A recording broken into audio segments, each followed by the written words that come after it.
Herbert Macaulay was born on November 14, 1864, in Lagos, Nigeria.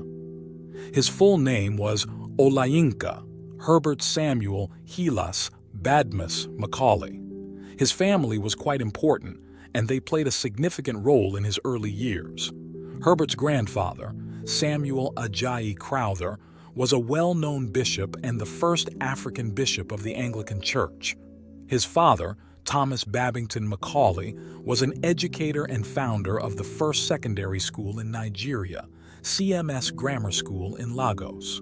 From a young age, Herbert was surrounded by education and religion. His father made sure that he got the best education possible. Herbert went to CMS Grammar School, where he learned many subjects and developed a love for learning. He was very bright and curious, always asking questions and seeking knowledge. When Herbert was a teenager, his father decided that it was time for him to go to England for further studies. In 1890, Herbert traveled across the ocean to England. This was a big step for him, as it was his first time leaving Nigeria. He enrolled at the Plymouth School of Engineering to study civil engineering.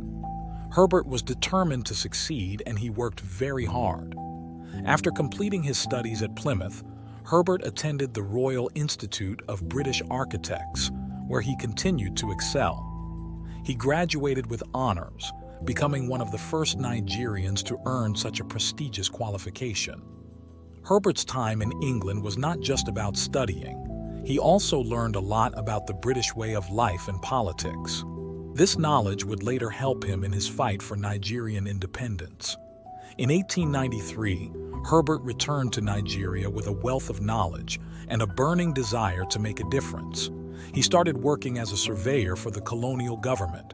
His job was to map out land and design buildings.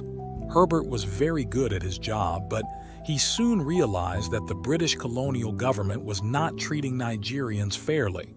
Herbert saw that the British were taking advantage of Nigerians and using their land and resources for their own benefit. This made him very angry, and he decided that he had to do something about it. He began to speak out against the injustices he saw. He used his education and skills to help his fellow Nigerians understand what was happening and how they could fight back. Herbert knew that words could be powerful weapons. He decided to use journalism to spread his message. In 1914, he started writing articles and giving speeches that criticized the British colonial government. He wrote about how the British were exploiting Nigeria's resources and how Nigerians were being treated unfairly. Herbert's articles were bold and fiery. He didn't hold back his thoughts and made sure his voice was heard. He believed that Nigerians deserved to be treated with respect and dignity. His writings inspired many people and made them realize that they had to stand up for their rights. Herbert Macaulay knew that writing articles was not enough. He needed to take more concrete action to bring about change. In 1923, he founded Nigeria's first political party, the Nigerian National Democratic Party, NNDP. The NNDP aimed to fight for the rights of Nigerians and ensure they had a say in how their country was governed. Under Herbert's leadership, the NNDP worked tirelessly to promote self-governance and fight against the injustices of the colonial government. They demanded better treatment for Nigerians and worked to protect their land and resources. The NNDP also focused on education, believing that an educated population was essential for a free and prosperous Nigeria.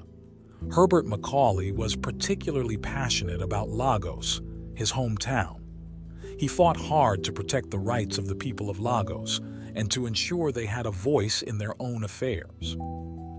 In 1921, he led a campaign against the British plan to relocate the people of Lagos Island to make way for European settlers. Herbert argued that the people of Lagos had the right to stay in their homes and should not be forced out for the benefit of the colonizers. His campaign was successful, and the British government backed down from their plan. This victory made Herbert a hero in the eyes of many Lagosians and further cemented his reputation as a champion of Nigerian rights. Another significant event in Herbert Macaulay's career was the Lagos water rate affair. In the early 1920s, the colonial government introduced a water rate tax in Lagos. This tax was very unpopular among the people, who felt it was unfair and exploitative. Herbert took up the cause and led the fight against the water rate. He argued that the tax was an unnecessary burden on the people of Lagos and that the colonial government was using the money for their own benefit rather than for the improvement of the city. Herbert's campaign was successful, and the water rate was eventually abolished. This was another major victory for Herbert and the NNDP. Herbert Macaulay's fight for Nigerian independence continued to grow stronger. In 1944, he co-founded the National Council of Nigeria and the Cameroons, NCNC, with another prominent nationalist, Nnamdi Azikiwe. The NCNC became one of the most influential political movements in Nigeria's history. The NCNC aimed to achieve complete self-governance for Nigeria and to unite the various ethnic groups in the fight for independence. Herbert and Nnamdi worked together to spread their message across the country, organizing rallies and meetings to educate Nigerians about their rights and the importance of independence. Herbert Macaulay continued to fight for Nigerian independence until his last days. He remained a vocal and passionate advocate for his country and its people. Despite facing many challenges and opposition from the colonial government, Herbert never gave up on his dream of a free and independent Nigeria. Herbert Macaulay passed away on May 7, 1946, but his legacy lived on. His efforts laid the groundwork for Nigeria's eventual independence in 1960. Herbert's tireless work and dedication inspired many other nationalists and leaders who continued the fight for freedom.